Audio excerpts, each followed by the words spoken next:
राहुल गांधी की सदस्यता रद्द होने व गिरफ्तार करने की घटना को लेकर बेगूसराय से कांग्रेस जिला अध्यक्ष ने भारतीय जनता पार्टी व आरएसएस पर आरोप लगाया। कहा, देश को तोड़ने व बांटने का काम कर रही है बीजेपी। बेगूसराय से अहमद पटेल की रिपोर्ट। नमस्कार दोस्तों, मैं आपके साथ अहमद पटेल। अभी हमारे साथ आरजेडी के जिला अध्यक्ष मोहित यादव जी हैं और वर्तमान कांग्रेस के जो नेतृत्व कर रहे थे राहुल गांधी जी भारत जोड़ो यात्रा कर रहे थे और उन्हें 2 साल की सज़ा की वारंट भी मिल गई है। इसी पे इनसे चर्चा करेंगे। राहुल गांधी जी को गिरफ्तारी का वारंट मिला है, 2 साल की सज़ा का जो वारंट मिला है, इस पर क्या कहना है आपका? सबसे पहले आप मीडिया बंधु हैं, आप मीडिया बंधु हैं। सही समय पर सही सवाल आपने पूछा है, इसके लिए आपको मैं अपनी ओर से जिला राष्ट्रीय जनता दल बेगूसराय की ओर से आपको बहुत बहुत धन्यवाद देता हूं। खास करके राहुल गांधी प्रकरण जो अभी देश में चल रहा है, या राहुल गांधी जी को सज़ा दिलवाया गया है। राहुल जी को सज़ा मिलने के उपरांत उनका लोकसभा का सदस्यता समाप्त करने का जो षड्यंत्र रचा गया है, खास करके हमारे पार्टी के जो राष्ट्रीय अध्यक्ष लालू यादव जी हैं, 14 के लोकसभा में ही घूर घूर कर बिहार सहित संपूर्ण देश के जनता को आगाह करने का कार्य किए थे। ये जो भारतीय जनता पार्टी की सरकार आने वाली है, ये आरएसएस समर्थित सरकार जो देश में बनने वाली है, ये सरकार के द्वारा संविधान समाप्त कर दिया जाएगा, लोकतंत्र खतरे में आ जाएगा। बिल्कुल, आज स्पष्ट हो गया, इस देश का संविधान समाप्त हो गया, लोकतंत्र खतरे में है, जिसका जीता जागता उदाहरण है। मित्रों, मैं खुलकर आपके बीच अपनी बात को रखना चाहता हूं। ये बाबरी मस्जिद और राम जन्मभूमि का जो जजमेंट ये गोगोई साहब दिए थे, वो जजमेंट नहीं था, वो राज्यसभा जाने के लिए वो जजमेंट सुनाए थे। यही हमारा देश का संवैधानिक जो उनको राज्यसभा भेजा भी गया अपराध है। गोगोई साहब राज्यसभा जाने के लिए बाबरी मस्जिद और राम जन्मभूमि में जजमेंट सुनाने का काम किया, कोई जजमेंट नहीं। और खास करके राहुल गांधी जी को जो सजा हुआ है, ये सोची समझी रणनीति के तहत जानबूझकर उनके लोकप्रियता से घबरा कर ये भारतीय जनता पार्टी के लोगों के द्वारा खरीदा हुआ जज से सजा सुनवाया गया है। गांधी जी का जो भारत जोड़ो यात्रा चल रहा था, ये तो नकली देशभक्त हैं, नकली देशभक्त हैं। आरएसएस समर्थित जो देश के प्रधानमंत्री हैं, ये नकली देशभक्त हैं। वो तो असली देशभक्त बेचारे साबित हो रहे थे। ये नकली भारत, अखंड भारत के कल्पना करने वाले ये चर्चा जो करते थे, अखंड भारत को सपना किसी ने देखा, अखंड भारत की स्वरूप को बदलने का जो कार्य किया, ये राहुल गांधी के वंशज के द्वारा बहुत सारे कार्य भारत बदलने को किया गया, अखंड भारत की कल्पना किया गया, भारत का मान सम्मान के लिए कार्य किया गया। खास करके राहुल गांधी जी अपने किए गए पुरखों को याद करते हुए भारत जोड़ो यात्रा कार्यक्रम चलाए। वह भारत के भिन्न भिन्न राज्यों में किस कल्चर में लोग रहते हों, देखते होंगे। जो भारत में जो क्या मिट्टी के द्वारा बर्तन जो पैदल चल रहे थे, हाँ, मिट्टी के जो बर्तन बनाते हैं, उनके संग बैठकर बर्तन बनाना शुरू करते थे। कहीं मछली मारना शुरू कर दिए, कहीं जो गरीबों के साथ उनका जो व्यवहार था, उनका लोकप्रियता भारत नहीं पूरे दुनिया में बढ़ते जा रहा था। इससे आरएसएस वाले, ये देशद्रोही जिस देश के प्रधानमंत्री नरेंद्र मोदी हैं, वो घबरा गए। और ख़ास करके आप सुने होंगे, भारत एक ऐसा देश है जहां के सुप्रीम कोर्ट से लेकर हाई कोर्ट तक के माने जज लोगों के द्वारा प्रेस कॉन्फ्रेंस किया गया। अब देश के लोकतंत्र खतरे में है, और देश के लोकतंत्र खतरे में प्रेस कॉन्फ्रेंस के माध्यम से सड़कों पर आकर कहने का काम किया।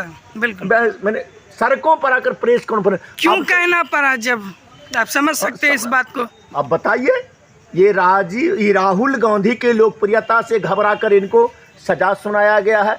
सदस्यता समाप्त करें। ये जान रही है भारतीय जनता पार्टी के लोग, आरएसएस वाले जान रहे हैं, ये जनता जाग चुकी है, जनता समझ चुकी है। बताइए ये कैसा देशभक्त है, कैसा देशभक्त है। जो पुलवामा में घटना घटा था, 42 गो सीआरपी के जवान को इन्होंने हत्या करवाया था, इनका लोकप्रियता घट रहा था। 42 गो सीआरपी को जवान को हत्या करवाकर ये देशभक्ति को राग अलापना शुरू किए। लेकिन अभी तक आपके देश का एजेंसी को, जांच एजेंसी इतना मजबूत है, किनके गाड़ी में RDX गया था, किनके गाड़ी से विस्फोट हुआ, अभी तक आपके देश का एजेंसी जांच नहीं कर सका। लेकिन जांच कहाँ बैठ जाता है, ये तेजस्वी यादव के आवास में। हम मांग करना चाहते हैं जो वर्तमान नहीं, हम मांग करना चाहते हैं, ये नकली देशभक्त जो शासक हैं उनसे मांग करना चाहते हैं, CBI वाले को एक अस्थाई रूम दे दिया जाए तेजस्वी जी के आवास में। जब उठे अपना कार्य में वो लग जाए, आने जाने का कोई उनको कठिनाई नहीं हो, कारण महीना में उनको भेजा ही जाएगा। इसलिए अस्थाई रूप से एक आवास आवंटित करवा दिया जाए तेजस्वी जी के आवास में, जब सोकर उठे अपने प्रक्रिया में लगे रहे। मैंने इतना बड़ा ये घिनौना कार्य किए हैं भारतीय जनता पार्टी के लोग। ये RSS समर्थित ये देश के शासक हैं। हिंदू राष्ट्र बनाने की चर्चा चल रही है। अरे ये राष्ट्र बनाने की चर्चा कहाँ चल रही है। हम लोग क्लास 4 में पढ़े थे, अनाथ का सनाथ, प्रतिकूल का प्रतिकूल, अमावस्या का पूर्णिमा। यही स्थिति है, ये हिंदू राष्ट्र बना, ये देश को तोड़ने का षड्यंत्र रच रहे हैं। अब इनसे पूछिए, ये इतना देश में विकास नहीं हुआ तो नेहरू के माध्यम से विकास नहीं हुआ। अन्य मुद्दा पर आप सवाल पूछिए तो पाकिस्तान चले जाते हैं, बिल्कुल। और अन्य मुद्दा पर चर्चा करिए तो मुसलमान की चर्चा। यानी बीजेपी के जितने भी नेता जनता को गुमराह करना चाहते हैं। हिंदू, मुसलमान, हिंदुस्तान, पाकिस्तान इनका एजेंडा बनकर रह गया। आप देखे होंगे किसानों के विरोध जो 3 खतरनाक कृषि बिल लाए थे, बिल्कुल, किसानों के द्वारा जो आंदोलन किया गया भारत में, इतना बड़ा आंदोलन पूरे एशिया महादेश में किसी संगठन के द्वारा नहीं किया गया था। अंततः उस बिल का क्या हुआ आप तमाम लोग जानते हैं। इन्होंने जो युवाओं के साथ घिनौना कार्य किए, आज तक निर्वाचित सरकार जो भी भारत में बनी, इतना बड़ा घिनौना कार्य, खास करके आने वाले जो भारत के भविष्य हमारे बच्चे हैं उनके साथ खिलवाड़ कोई नहीं किया था जितना बड़ा इन्होंने किया। जानबूझकर 2 करोड़ युवाओं की रोजगार देने की बात इन्होंने कहा था, क्या हो गया रोजगार, क्या हो गया रोजगार। इन्होंने कहा था सीमा सुरक्षा दुरुस्त हम कर लेंगे, पाकिस्तान 1 सिर काटा है 10 सिर ले आएंगे, क्या कुछ सिर ले आई, तब देख रहे हैं। तो प्राइवेटकरण कर दिया ना, अब सिर कहाँ से लाएंगे। ये तो निजीकरण कर दिए। तमाम तरह के जो भी हमारे सरकारी संस्थानें हैं, वह रेलवे गाड़ी हो, रेलवे स्टेशन हो, रेल की पटरियां हो, हवाई जहाज हो, बंदरगाह हो, BSNL हो, तमाम जो सरकारी संस्थानें था वो बेचारे चंद पूंजीपति के हाथ में बेचकर इस देश को गुलाम करने का ये प्लानिंग कर दिए और गुलाम कर ही दिए। अब जब विपक्ष के लोग इनके किए गए कुकृत्य को आवाज उठाने का जो कार्य किया भारत जोड़ो यात्रा में, और तमाम हिंदुस्तान के जो शोषित, पीड़ित, वंचित, ये लोग समझ गए राहुल गांधी के पीछे जो जनसैलाब चला, पूरे भारतीय जनता पार्टी के लोग घबरा गए, RSS वाले घबरा गए। आने वाले जो 24 का लोकसभा का चुनाव होने वाला है, हम बिहार से नील होंगे, भारतीय जनता पार्टी बिहार से नील होगी, उत्तर प्रदेश से, मध्य प्रदेश से, राजस्थान से, तमाम जगह जनता का रुझान आ गया। इसलिए राहुल गांधी को जानबूझकर सजा सुनवा कर सदस्यता समाप्त करना। लेकिन इनको याद रखना चाहिए, ये जनतंत्र है, ये जनता की शासन चलती है भारत में। जनता जान चुकी है, जनता सड़कों पर उतरेगी। खदेड़ कर नरेंद्र मोदी का जो समर्थक होगा, सड़कों पर खींच कर चप्पल जूता से स्वागत करने का इस भारत की जनता काम करेगी। वर्तमान में बिहार में कांग्रेस महागठबंधन में शामिल है। वर्तमान में महागठबंधन में कांग्रेस भी शामिल है ना। जी जी है, कांग्रेस भी हमारे गठबंधन के अंग है। और खास करके हम जिस पार्टी से बिलोंग करते हैं, हमारे जो नेता हैं आदरणीय लालू प्रसाद यादव जी, समाजवाद के संस्थापक डॉक्टर राम मनोहर लोहिया, लोकनायक जयप्रकाश बाबू, जननायक कर्पूरी ठाकुर के बाद भारत नहीं पूरे दुनिया में अगर समाजवादी नेता कोई है, आदरणीय लालू यादव है।